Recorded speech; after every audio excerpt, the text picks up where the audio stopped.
What's up, you guys, and welcome back to the channel with the D-Max again today. Do a video for you guys today that I've been meaning to do for quite some time. Would have answered a lot of questions that I've been having. I apologize, you guys, I've been slacking. Super busy.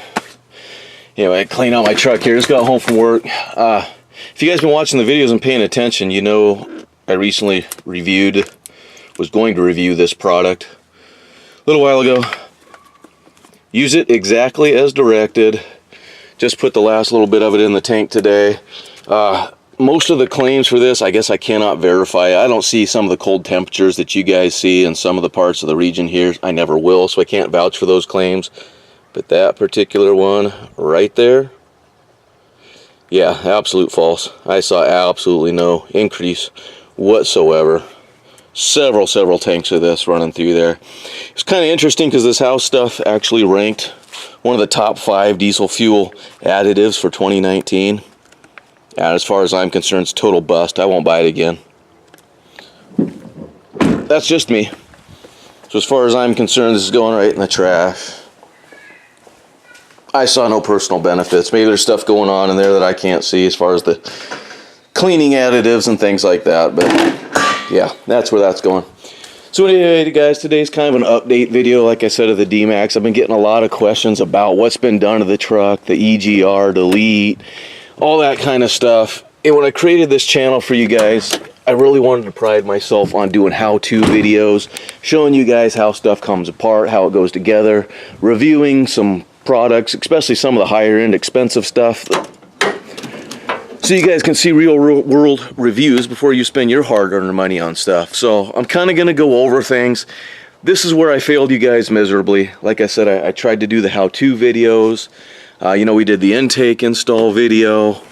I did the factory exhaust removal. We did the Flow Pro exhaust install. Did a video of the DSP-5 install for the DSP-5 switch.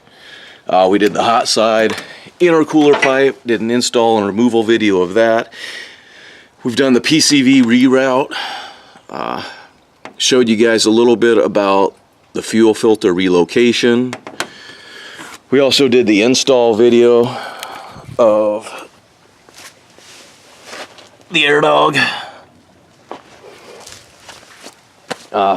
So here's what you guys didn't see. Here's where I failed you.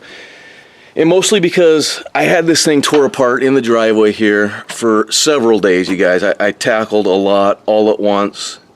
It was a bit of an overwhelming project.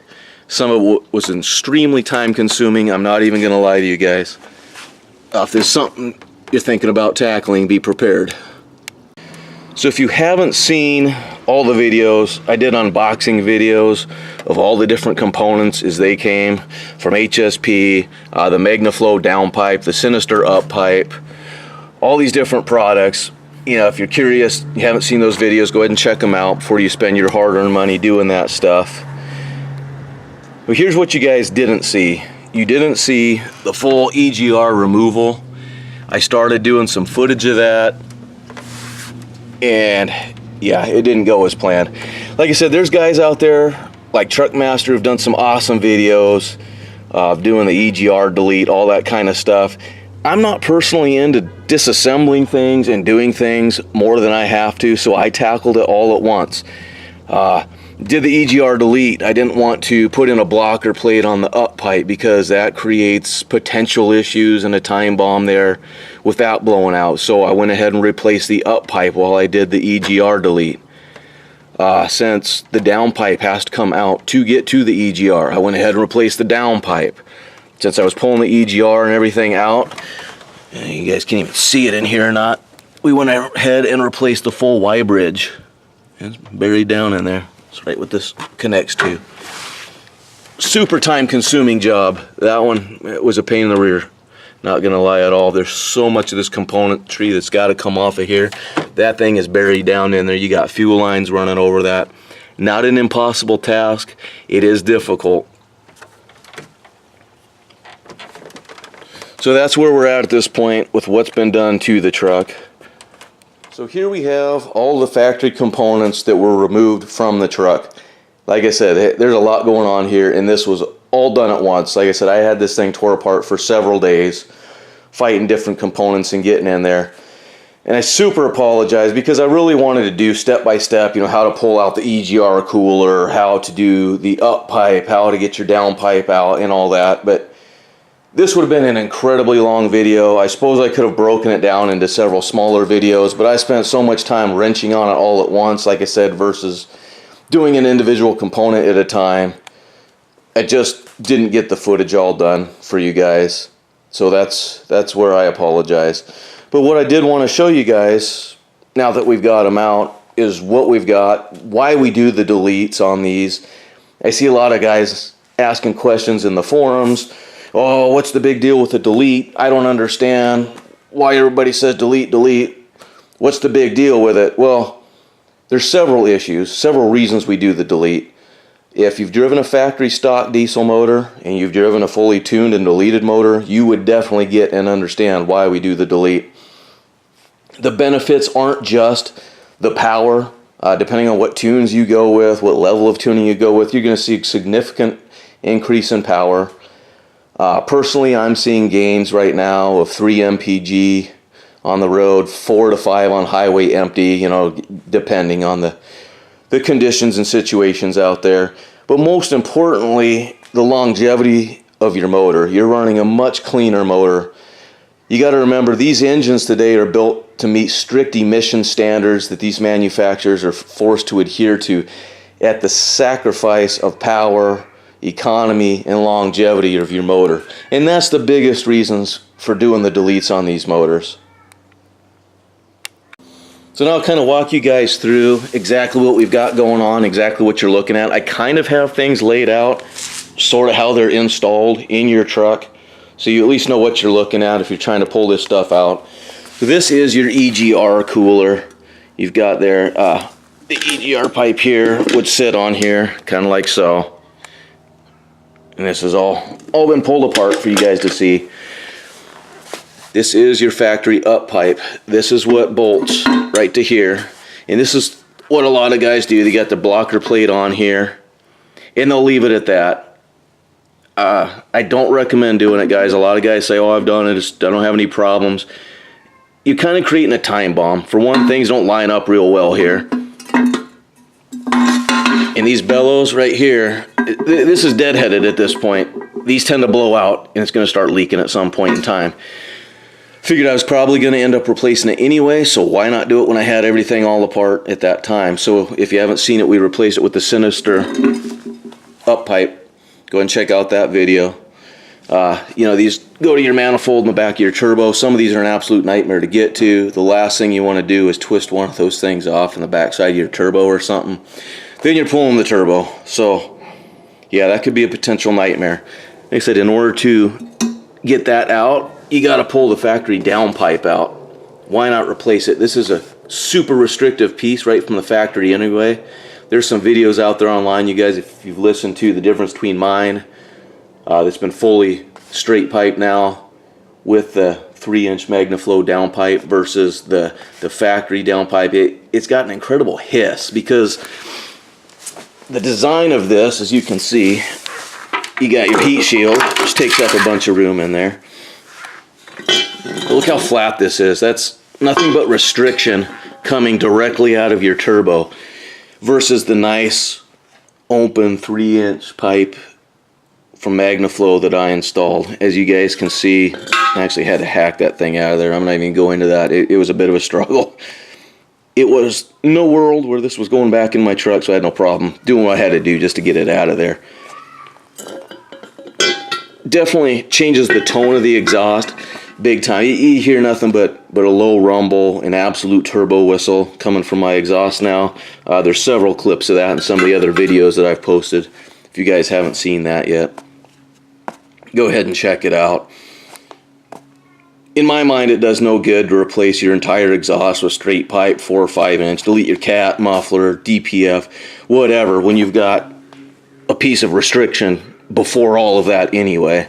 Sure, it's going to help to put your exhaust on there, but if you're going to do it, I would do it right and replace the whole thing. All these kits that you guys see online talking about from the turbo back, what they're talking about is from the bottom of this back. They don't include your downpipe.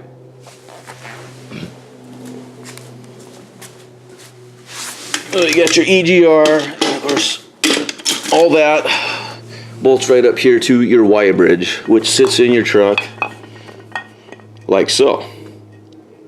As you guys can see, I've got this thing all apart. So what happens is a lot of guys are using the Chinese cheap eBay stuff. The tube doesn't line up real well. The brackets that support it don't line up real well. I highly recommend spending the money and using a quality product, guys. Because what happens a lot of times, those guys are bolting those that don't bolt up and match real well right up to your factory Y bridge, and you're creating another potential weak point. At some point, you're going to have to dig this thing out, because as you can see, there's O-rings in here, and these tend to vibrate because that doesn't mount solid and well like the factory unit here does. And these end up blowing out, and you start having a leak there. The HSP piece that's in there is a whole lot easier to get in and out than this factory piece. And it's all one solid billet piece. Super nice quality components from HSP. I'm super pleased with them. If you guys have seen the other video, I had a little issue with my differential. Just the other day, I did place an order for some HSP traction bars because I've been so pleased with the quality and the ease of install of their products. So stay tuned. That'll take, from what my experience, takes a few weeks for their products to get to me, but we'll definitely do a video of those and get those things installed as soon as I can. One other thing I wanted to show you guys real quick is why we reroute the PCV. So the vapors and oil vapors from that are coming out of the crankcase, essentially being sucked right back into your turbo and your intake system. So this was all removed with 106,000 miles on my truck. I've seen them removed with much more or many less miles. Hopefully you guys can see this real well. If you guys can see all the soot build up in here. This is a gooey, tar-like substance that is getting baked on from the inside there. Sorry guys, the lighting's not super great in here. I'm not sure how this is gonna show up for you guys. Here you can see it inside the tube here. Just all built up. You know, 106,000 miles. I don't know, you can't even imagine what that would look like with 300,000 miles. How much crud, how restricted the internal diameter of this is all gonna become.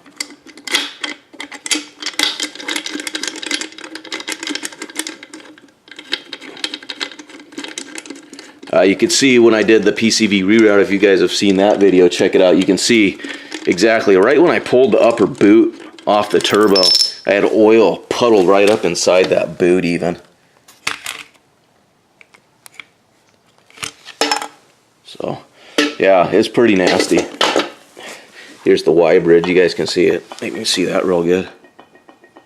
Just goo, just like tar-like substance built up in there, getting sucked through your motor, pumped right back into it.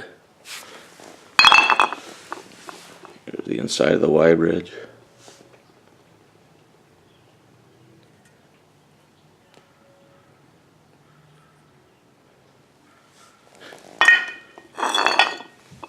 Pretty nasty. So that is why we do the delete. That's why we removed what we removed.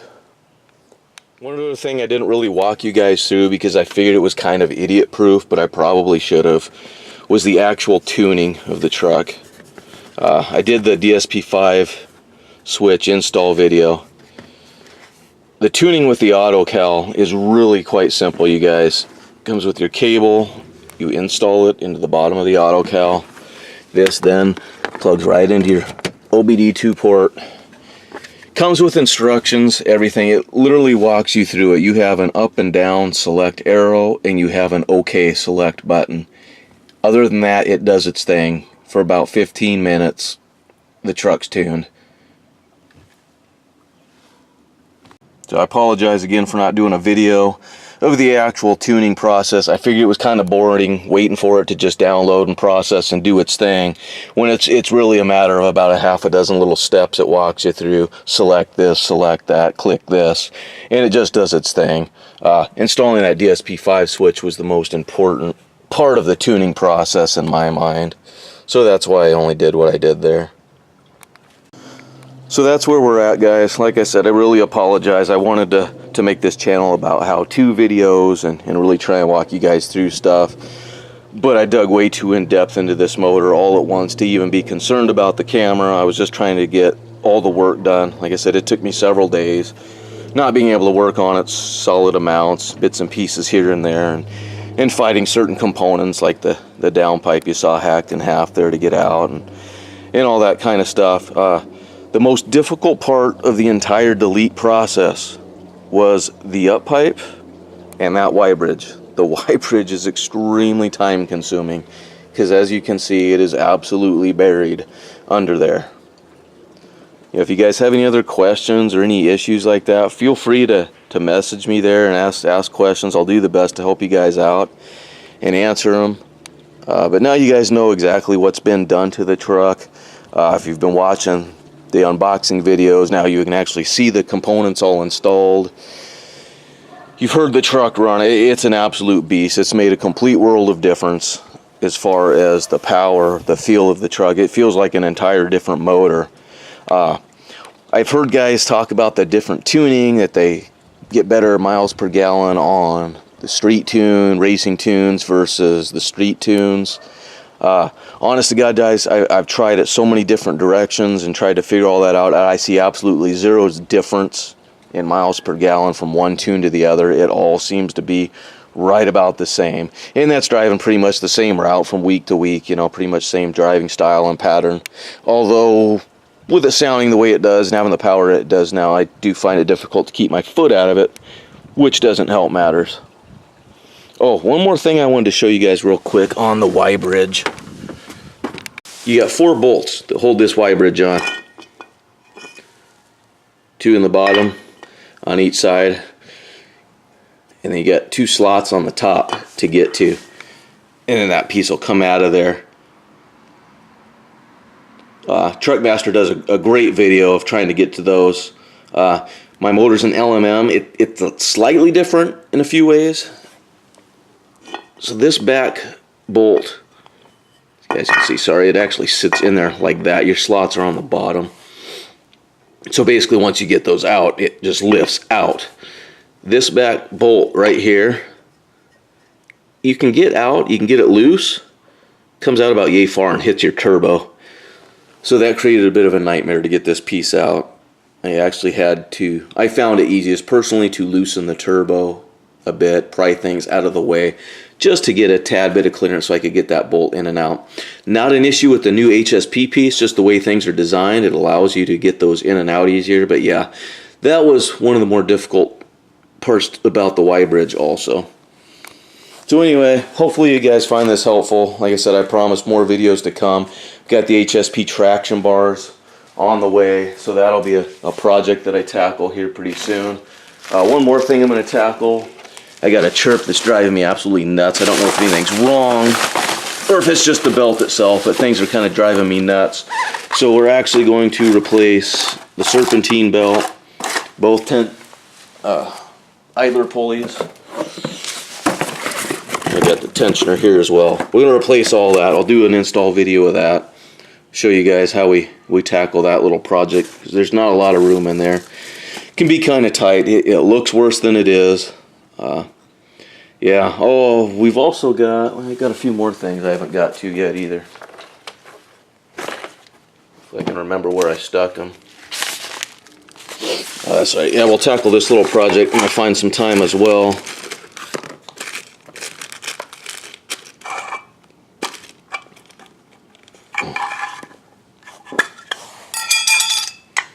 I don't know if you guys know what these are or not. It's a fuel rail plug. We're going to replace that. We've got ported fuel rail fittings. Try and get those in too. So that'll be a whole nother video as soon as I can get to these projects, guys. I promise we'll do them. Do the best I can as far as the videos goes. See, I try to stick with all factory quality components here. As usual. Show you guys part numbers for all this kind of stuff. We do it. So again, I appreciate the support, you guys. Thanks for watching. Keep subscribing. Try and keep more coming. Hopefully this helps you guys out. Again, sorry for not getting exact step-by-step how-to of this. There's lots of stuff out there on the internet that will help you guys though, and hopefully just seeing the components, kind of seeing the layout will help you guys too. Things are definitely tight up against the firewall, definitely tight in there. I'm not gonna lie to you guys, it's not easy. Some of this stuff is extremely time consuming, so be prepared. Thanks again guys, we'll see you next time.